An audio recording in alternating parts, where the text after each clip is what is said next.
suis pas psychiatre. Mais tout le monde savait ça depuis 30 ans. Laurent Bazin sur Europe 1.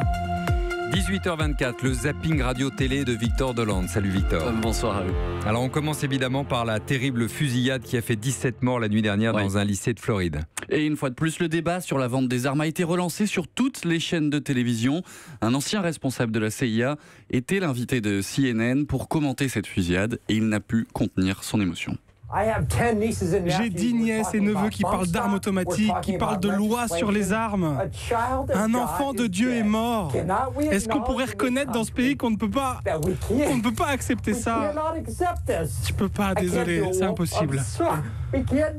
La séquence a tourné en boucle sur les réseaux sociaux aujourd'hui.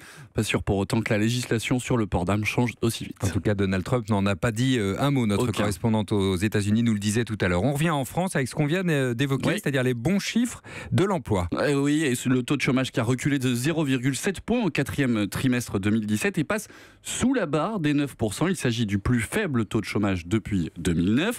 Question, à qui doit-on ces bons chiffres ? Pour l'ancien porte-parole de François Hollande, Stéphane Le Foll, aucun doute sur la question.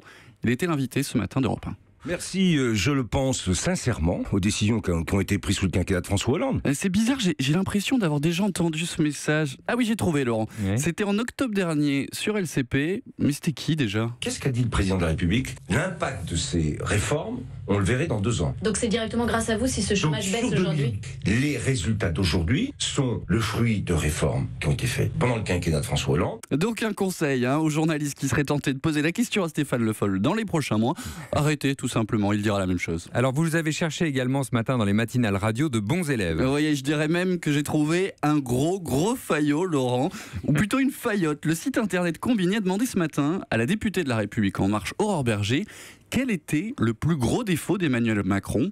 Voici sa réponse. C'est vache comme question. Je sais qu'elle avait déjà répondu qu'il était souvent en retard, mais ce qui est le cas, il est souvent en retard. Non, sinon je vois pas de défaut au président de la République. Voilà, le président, il n'a aucun défaut et toc. Je pense que Gérard Collomb dirait la même chose. Vous pouvez la ranger dans la même catégorie de ministre de l'Intérieur. On passe au sport maintenant. Évidemment, grosse déception des fans du PSG après la défaite face au Real hier soir. Oui, déception pour les supporters, mais beaucoup de matière pour les spécialistes qui ont analysé le match.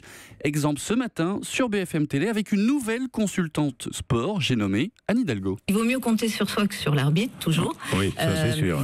Mais voilà, bon, il y a des choses à dire quand même. Oui, sur le match hier soir. Ouais, mais bon, d'accord. Je vais pas les dire. Oh bah non, c'est dommage de s'arrêter en si bon chemin. Allez, c'est pas grave. Deuxième salle, deuxième ambiance.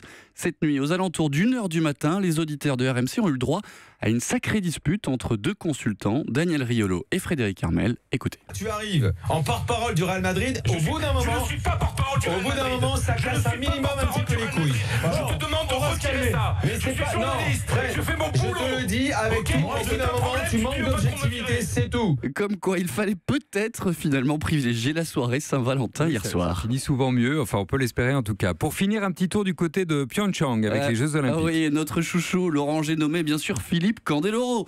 En très grande forme la nuit dernière. Espérons que Monsieur Kiefer va nous faire kiffer. Alors dans ce programme court. Ça, c'est vraiment un amuse-gueule pour Candeloro. Quand il donne vraiment. Exemple lors de la prestation des Français Vanessa James et Morgan Cyprès. Vous avez raison, Nelson. La pluie qui se transforme en rayon de soleil au pays du soleil levant, justement. Enfin, en tout cas, pas au pays, mais la région du globe où le soleil apparaît tous les matins. Très tôt. La région du globe où le soleil apparaît tous les matins très tôt. Voilà, le génie ne se commente pas, il se vit. Merci, monsieur Candeloro. Chapeau, l'artiste. Merci beaucoup, Victor. À demain. Europe.